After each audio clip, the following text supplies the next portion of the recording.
हरे कृष्णा। ये मनुष्य जीवन अत्यंत दुर्लभ और अमूल्य है। इसका वास्तविक उद्देश्य है परम भगवान श्री कृष्ण की प्रेममयी भक्ति में स्वयं को समर्पित करना। हमारे शास्त्रों में वैशाख मास को विशेष रूप से पुण्यदायक और आध्यात्मिक उन्नति का काल बताया गया है। इसी शुभ अवसर पर आइए हम इन दिव्य कथाओं के माध्यम से अपने हृदय को शुद्ध करते हुए भक्ति के मार्ग पर आगे बढ़ते हैं। तो चलिए हमारे इसी वैशाख मास कथा श्रृंखला को आगे बढ़ाते हुए सुनते हैं आज की कथा को। आज की कथा आरंभ करते हैं। देवर्षि नारद ने कहा, एक समय विदेह राज जनक के घर दोपहर के समय में श्रुतदेव नाम से विख्यात एक श्रेष्ठ मुनि पधारे। वे वेदों के ज्ञाता और पारंगत थे।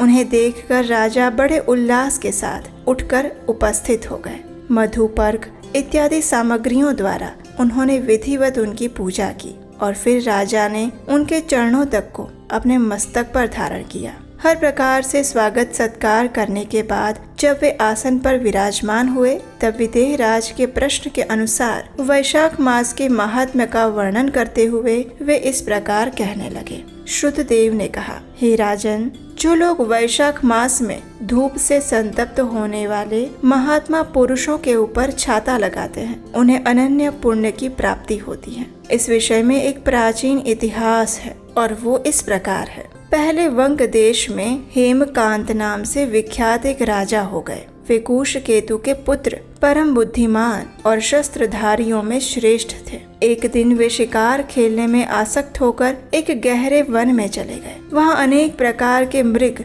और वराह इत्यादि जंतुओं को मारकर जब वे थक गए तब दोपहर के समय मुनियों के आश्रम पर आए। उस समय आश्रम पर उत्तम व्रत का पालन करने वाले शतर्ची नाम के ऋषि समाधि लगाकर बैठे हुए थे। उन्हें बाहर के कार्यों का कोई ज्ञान नहीं था। उन्हें निश्चल बैठे देखकर राजा को क्रोध आया और उन्होंने उन महात्माओं को मार डालने का निश्चय किया। तब उन ऋषियों के 10,000 शिष्यों ने राजा को मना करते हुए कहा, हे खोटी बुद्धि वाले नरेश, हमारे गुरु इस समय समाधि में स्थित है। बाहर में क्या हो रहा है क्या नहीं वे ये नहीं जानते, इसलिए उन पर तुम्हें क्रोध नहीं करना चाहिए। ये सुनकर राजा ने क्रोध में विह्वल होकर शिष्यों से कहा, हे द्विज कुमारों, मैं मार्ग से थका मांदा यहाँ पर आया हूँ, इसलिए तुम ही लोग मेरा आतिथ्य सत्कार कर लो। राजा ने ऐसा कहा तो वे शिष्य ने कहा, हम लोग भिक्षा मांगकर खाने वाले हैं। गुरुजनों ने हमें किसी के आतिथ्य के लिए आज्ञा नहीं दी है। हम तो सर्वथा गुरु के ही अधीन हैं,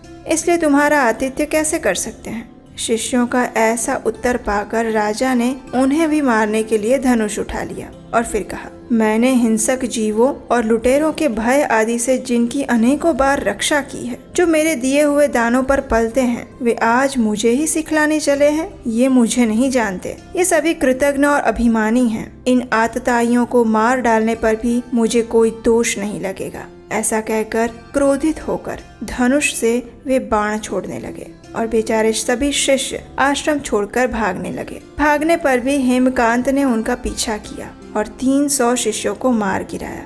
शिष्यों के भाग जाने पर आश्रम पर जो कुछ भी सामग्री थी उसे राजा के पाप आत्मा सैनिकों ने लूट लिया। राजा के अनुमोदन से ही उन्होंने वहां इच्छा अनुसार भोजन किया और फिर दिन बीतते बीतते राजा सेना के साथ अपने नगर में वापस आ गया। राजा कुश केतु ने जब अपने पुत्र का यह अन्यायपूर्ण कार्य सुना तब उन्होंने उसे राज्य करने के अयोग्य बताया और उसकी निंदा करते हुए उसे देश निकाला दे दिया। पिता के त्याग देने पर हेमकांत घने वन में चला गया। वहाँ उसने अनेक वर्षों तक निवास किया। ब्रह्म हत्या उसका सदैव पीछा करती रहती थी, इसलिए वो कभी भी स्थिरता पूर्वक नहीं रह पाता था और इस प्रकार उस दुष्ट आत्मा के 28 वर्ष बीत गए। एक दिन वैशाख मास में जब दोपहर का समय था, महामुनि तीर्थ यात्रा के प्रसंग से उस वन में आए। वे धूप से अत्यंत संतप्त और तृषा से पीड़ित थे, इसलिए किसी वृक्षहीन प्रदेश में मूर्छित होकर गिर पड़े। दैव योग से हेमकांत उधर आ गया। उसने मुनि को इस प्रकार प्यास से पीड़ित, मूर्छित और थका मांदा देखकर उसे उन पर दया आ गई। उसने पलाश के पत्तों से छत्र बनाया और उनके ऊपर आती हुई धूप का निवारण किया। वो स्वयं मुनि के मस्तक पर छाता लगाए खड़ा रहा और तुम्बी में रखा हुआ जल उनके मुंह में डालने लगा। इस उपचार से मुनि को चेतना आ गई। उन्होंने क्षत्रिय को दिए हुए पत्ते के छातों को लेकर अपनी व्याकुलता दूर की और उनकी इंद्रियों में कुछ शक्ति का संचार हुआ। वे धीरे धीरे किसी गांव में पहुंच गए और उसी पुण्य के प्रभाव से हेमकांत की 300 ब्रह्म हत्याएं नष्ट हो गई। उसी समय यमराज के दूत हेमकांत को लेने के लिए वन में आ पहुंचे। उन्होंने उसके प्राण लेने के लिए संग्रहणी रोग पैदा किया और उस समय प्राण छूटने की पीड़ा से छटपटाते हुए हेमकांत ने 3 अत्यंत भयंकर यमदूतों को देखा, जिनके बाल ऊपर की ओर उठे हुए थे। उस समय अपने कर्मों को याद करके वे चुप हो गया। छत्रदान के प्रभाव से उसको भगवान विष्णु का स्मरण हुआ है और उसके स्मरण करने पर तुरंत भगवान महाविष्णु ने विश्वक्सेन से कहा, हे विश्वक्सेन, तुम शीघ्र जाओ, यमदूतों को रोक लो और हेमकांत की रक्षा करो। अब वो निष्पाप हो चुका है और मेरा भक्त हो गया है। उसे नगर में ले जाकर अपने पिता को सौंप दो और साथ ही मेरे कहने से कुशकेतु को ये समझाना कि तुम्हारे पुत्र ने अपराधी होने पर भी वैशाख मास में छत्र दान करके एक मुनि की रक्षा की है, इसलिए वो अब पाप रहित हो चुका है। इस पुण्य के प्रभाव से वो मन और इंद्रियों को अपने वश में रखने वाला, दीर्घायु, शूरवीर और उदारता आदि गुणों से युक्त हो चुका है और अब वो तुम्हारे ही समान गुणवान हो गया है। इसलिए अपने इस महाबली पुत्र को तुम राज्य का भार संभालने के लिए दे सकते हो। भगवान विष्णु ने तुम्हें ऐसी ही आज्ञा दी है। इस प्रकार राजा को आदेश देकर हेमकांत को उनके अधीन करके वहां से वापस आ जाओ। भगवान विष्णु का ये आदेश पाकर महाबली विश्वक्सेन ने हेमकांत के पास आकर यमदूतों को रोक लिया और अपने कल्याणमय हाथों से उसके सभी अंगों में स्पर्श किया। भगवत भक्त के स्पर्श से हेमकांत की सारी व्याधि क्षण भर में दूर हो गई और तत्पश्चात विश्वक्सेन उसके साथ राजा की पुरी में गए।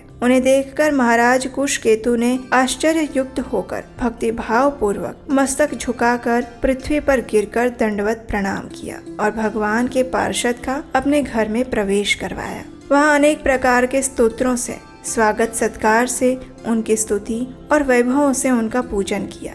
तत्पश्चात महाबली विश्वक्सेन ने अत्यंत प्रसन्न होकर राजा को हेमकांत के विषय में भगवान विष्णु ने जो संदेश दिया था वो सारा कह सुनाया। उसे सुनकर कुशकेतु ने पुत्र को राज्य पर बिठा दिया और स्वयं विश्वक्सेन की आज्ञा लेकर अपनी पत्नी सहित वन में प्रस्थान कर लिया। तदअनंतर महामना विश्वक्सेन हेमकांत से पूछकर उसकी प्रशंसा करके श्वेत द्वीप में भगवान विष्णु के पास चले गए और तब से राजा हेमकांत वैशाख मास में बताए हुए भगवान की प्रसन्नता को बढ़ाने वाले सभी शुभ धर्मों का प्रत्येक वर्ष पालन करने लगे। वे ब्राह्मण भक्त, धर्मनिष्ठ, शांत, जितेंद्रिय, सभी प्राणियों के प्रति दयालु और संपूर्ण यज्ञों की दीक्षा में स्थित रहकर हर प्रकार की संपदाओं से संपन्न हो गए। उन्होंने पुत्र, पौत्र इत्यादि के साथ समस्त भोगों का उपभोग किया और अंत में भगवान विष्णु का लोक प्राप्त किया।